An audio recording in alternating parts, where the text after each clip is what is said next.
এখন আমাদের যে পরিস্থিতি আছে এটা আগামী আরও 72 ঘন্টা প্রায় একই রকম অবস্থা বিরাজ করার সম্ভাবনা রয়েছে। আজকে কোথাও হয়তো বা কিছুটা বৃষ্টিপাতের পরিমাণ কিছুটা কমে গেলেও কিন্তু আগামী 24 এবং 25 তারিখে সারা দেশেই বিশেষ করে দক্ষিণ পূর্বাঞ্চল এবং উত্তর পূর্বাঞ্চল এই সকল জেলাগুলোতে কিন্তু বৃষ্টিপাত অব্যাহত থাকবে এবং সেটা ভারী থেকে কোথাও কোথাও অতি ভারী বৃষ্টিপাত থাকবে।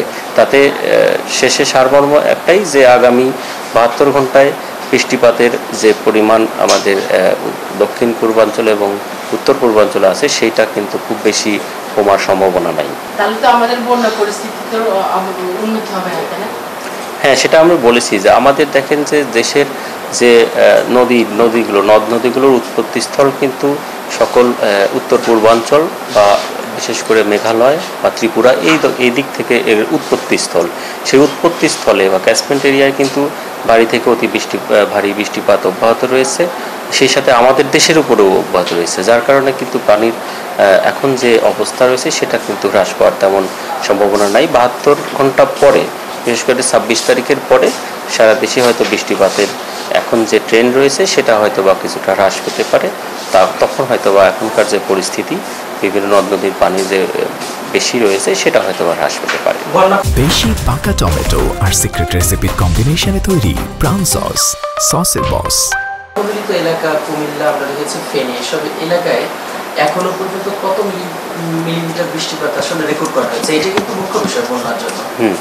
আমি বলেছি যে আমাদের এলাকায় যে বন্যাটা মানে বৃষ্টিপাত যেটা হয় সেটার চেয়েও বেশি গুরুত্বপূর্ণ হচ্ছে আমাদের উজানে যেগুলো রয়েছে নদীর উৎপত্তিস্থল, বিশেষ করে মেঘালয়, নাগাল্যান্ড, ত্রিপুরা, আসাম, এই সকল জায়গাগুলোতে কিন্তু এখনও বৃষ্টিপাত ভারী থেকে অতি ভারী বৃষ্টিপাত হচ্ছে, সেই সাথে আমাদের এখানেও রয়েছে।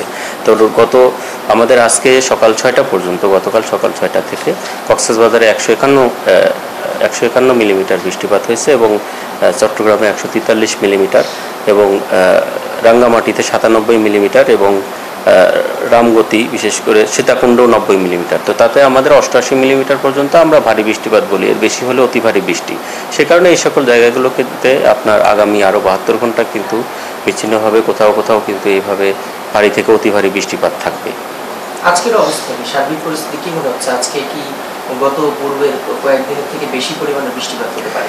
এখন যে অবস্থা তাতে আজকের যে পরিস্থিতি তাতে হয়তো বা এই বিশেষ করে দক্ষিণ পূর্বাঞ্চল যেটা সে সকল জায়গায় কোথাও কোথাও তুলনামূলকভাবে কম হতে পারে, কিন্তু হয়তো দেখা যাবে যে একটা জেলায় বৃষ্টি গতকাল অতি ভারী ছিল, আজকে হয়তো সেখানে হবে না, কিন্তু অন্যত্র কিন্তু হবে। কারণ আপনারা জানেন যে আমাদের যে বিশেষ করে 12 থেকে 13টি জেলা কিন্তু এফেক্টেড হয়েছে। তো সব জায়গায় না হলেও কোথাও কোথাও কিন্তু আপনার ভারী থেকে অতি ভারী বৃষ্টিপাত থাকবে।